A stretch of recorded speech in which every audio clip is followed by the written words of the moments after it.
日我而家去淺草嗰度着和服我 book 咗9點半鐘，希望唔好遲啦。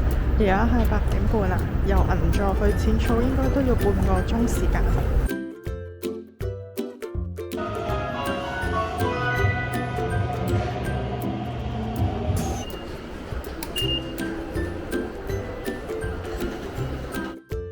我哋而家去攞東京3日券嘅車票先，因為頭先呢，我哋喺東銀座站嗰度呢部機冇得攞啊，咁我哋而家呢，就出翻去淺草站啦，就用翻一個 QR code 嚟攞翻我哋尋晚喺旅遊網站買嘅車票啦。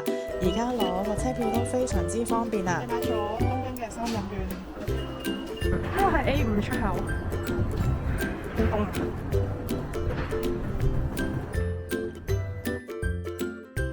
我哋好快行到雷門呢個位置啦，不過我哋要先去租和服嘅地方先。而家我哋揾緊上去梨花和服嗰個位置啊，係啦，呢個梨花和服呢一度6樓，呢度嘅位置都幾方便㗎，距離淺草只2分鐘嘅路程就到啦。上到梨花和服呢度啦，一上到嚟呢，就見到好多 lace 嘅和服啊！而家呢，日本女仔呢，就最流行呢，就係着呢啲 lace 和服啦。中和服呢，都叫做洋風和服啊，顧名思義呢，就係喺傳統同埋和服剪裁上面呢，混合咗西化嘅元素啦，例如蕾絲啊、珍珠啊、荷葉邊咁樣啦。而入邊打底衫呢，都會用埋蕾絲啊，有啲望紗咁樣做一個打底啦，領口位啊同埋袖口呢，都會突咗個蕾絲領出嚟嘅。如果大家呢，唔係咁中意色彩繽紛嘅和服啦，呢一間梨花和服呢就好啱大家啦，因為呢，佢係比較多柔和色嘅和服啦，同埋呢有啲大地色嘅色系嘅和服嘅，我覺得呢着起上嚟呢個人都比較有氣質啲啊！我終於揀好咗和服啦，我而家要去換和服先啦。換和服之前呢，我要喺更衣室前邊呢攞一件蕾絲嘅打底衫先。呢度呢係可以揀你中意嘅髮型而 set 頭啦，同埋可以揀2件頭髮嘅配飾嘅。我終於換好和服啦，樓下呢有2位妹妹啊，我哋一齊互相咁樣影相啊。要預先喺佢哋嘅網站預約咗到店嘅時間先啊，因為會冇位㗎。資料我會放喺資訊欄。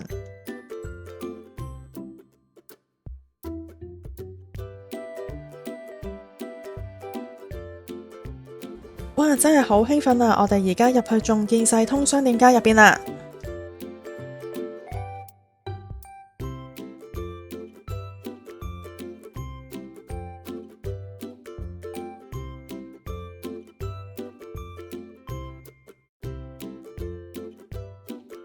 因為今朝好早出門口啊，我哋都未食早餐，見到第一間鋪頭呢，就係賣人形燒啊，咁我哋就買咗幾個人形燒嚟做早餐啦。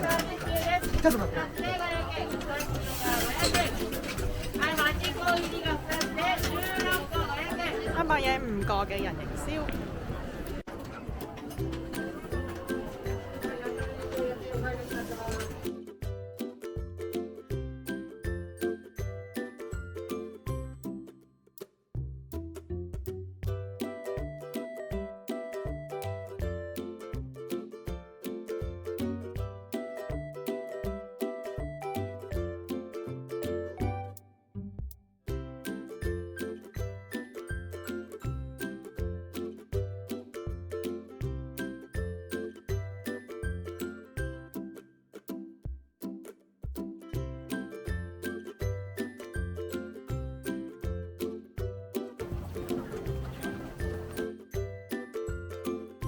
終於行到入嚟淺草寺呢度啦，我去揾下個香爐喺邊度先。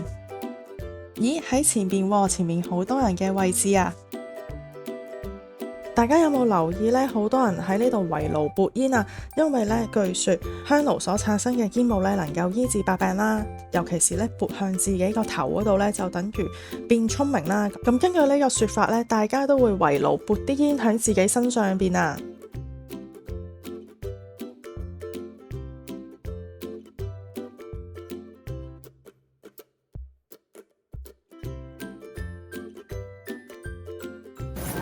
而家去拜神啦！希望神明保佑我啊！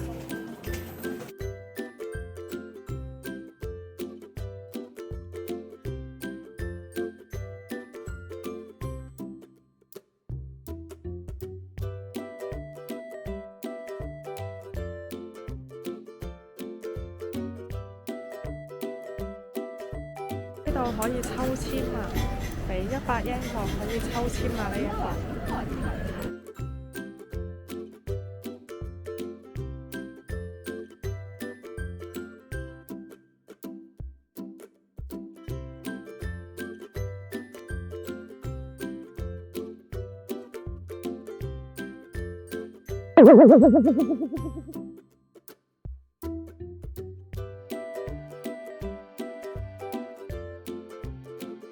急籤啊！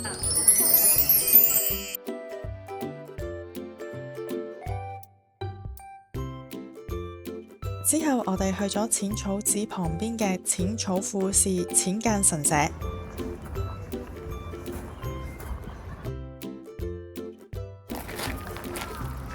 呢邊人流都唔算太多啊！如果大家去完淺草寺之後呢，可以行過嚟呢邊參觀一下淺草神社㗎。其實呢日都幾凍下㗎，要喺陽光底下呢先至覺得唔係太凍啊。之後我哋去咗淺草寺嘅周邊睇下有啲咩小食食啦。我哋就轉咗出去全法院通呢一邊啦。呢度呢，見到好多人都喺度聚集啊，有好多小食嘅鋪頭啦。我哋前邊呢一間賣牛肉餅嘅鋪頭呢，就排晒長龍啦。其實都唔算排得太耐啊，我諗排咗都係5分鐘左右就到我哋啦。因為着緊和服嘅關係啦，所以呢都唔係咁方便去餐廳食嘢啊。因為着和服呢都唔食得太多嘢，咁所以都係去街邊嗰度呢買一啲小食食下。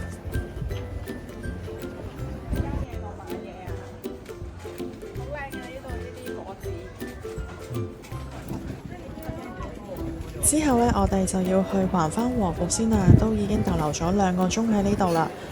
行返出去呢，我哋見到晴空塔啊！呢日呢都真係好大風啊，見到啲風呢係呼呼聲咁吹埋嚟㗎。換返衫啦，而家去返淺草寺對面呢有一條食街嘅，咁我哋呢就揀咗入呢一間度食天婦羅啦。去門口嗰度呢就好多天婦羅喺度嘅。叫做呢個中天當啦，中天當係一啲炸嘅蝦嚟嘅，天婦羅蝦，同埋呢個呢就係烏賊。去完淺草嗰度着完和服同埋影完相啊，咁就呢嚟呢一度食呢個天婦羅。我叫咗呢個中天當呢，佢有一塊魚嘅天婦羅啦，同埋有隻蝦嘅，咁而佢呢就唔係熱辣辣咁樣上台㗎，佢係冷冰冰嘅，可能係一早已經整定好㗎啦。而烏賊定食呢係做得唔錯嘅，嗰個魷魚炸得好好食啊！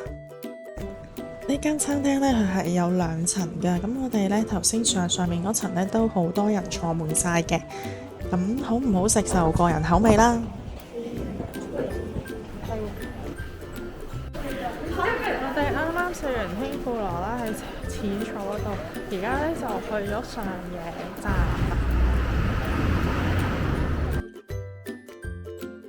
冇錯啦，我哋就係去亞美橫丁啊！亞美橫丁呢入邊呢有好多小食攤啦、水果啦，同埋有好多海鮮檔㗎。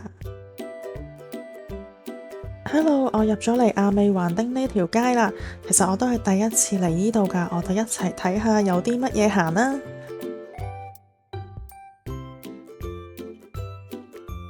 我見到有一間呢賣呢一啲乾貨㗎，我陣間返轉頭呢就買返幾包先。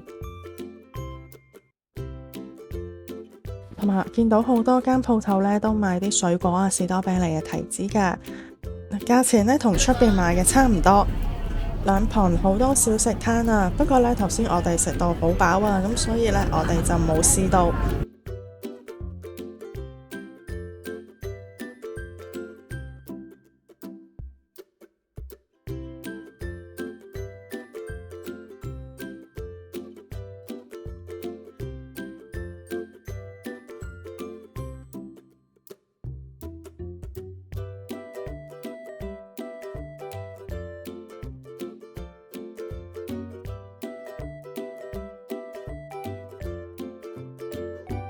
行到條街最尾嗰度呢，我哋見到有 Donkey 啦，同埋有 GU Uniqlo。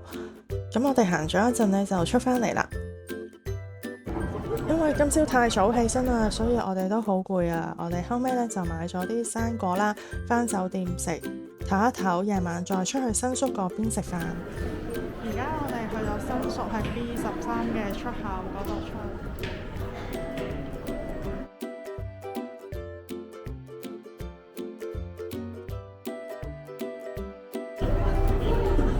我哋今晚咧諗住去歌舞伎町一番街入邊咧揾嘢食啊，入邊咧都好多人同埋好熱鬧啊！我哋轉咗入呢條內街咧，見到一間燒肉咧，見到 Google 上面嘅評分都唔錯啦，4.3分，咁所以我哋咧就入咗去試下啦。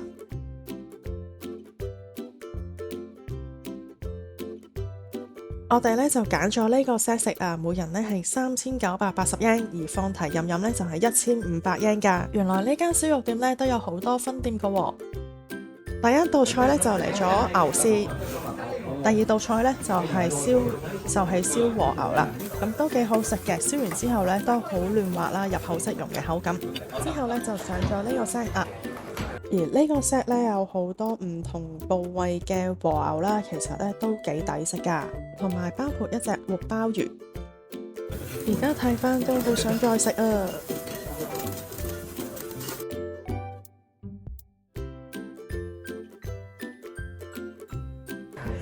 頭先我話架牛扒咧係有幾厚咧，都幾厚下，我諗應該都有3mm。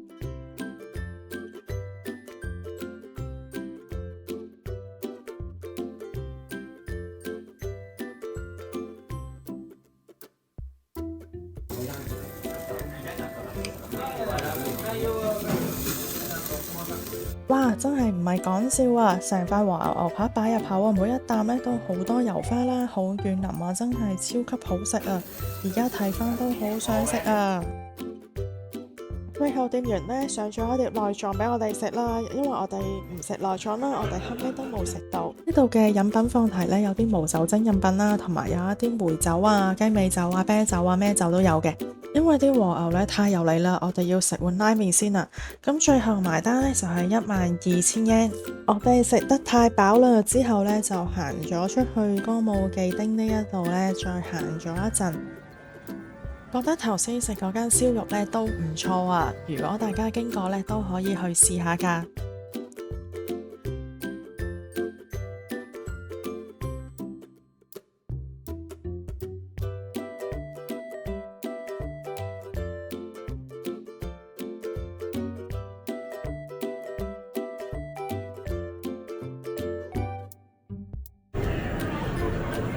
見到呢度有海底撈。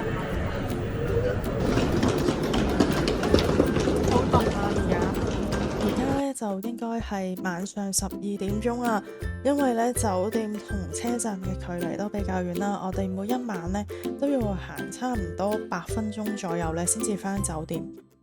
我哋而家買埋聽朝食嘅早餐同埋買水返酒店啊！好啦，今次條片就嚟到呢度啦，記得幫我 comment、like 同 share，我哋下條片再見。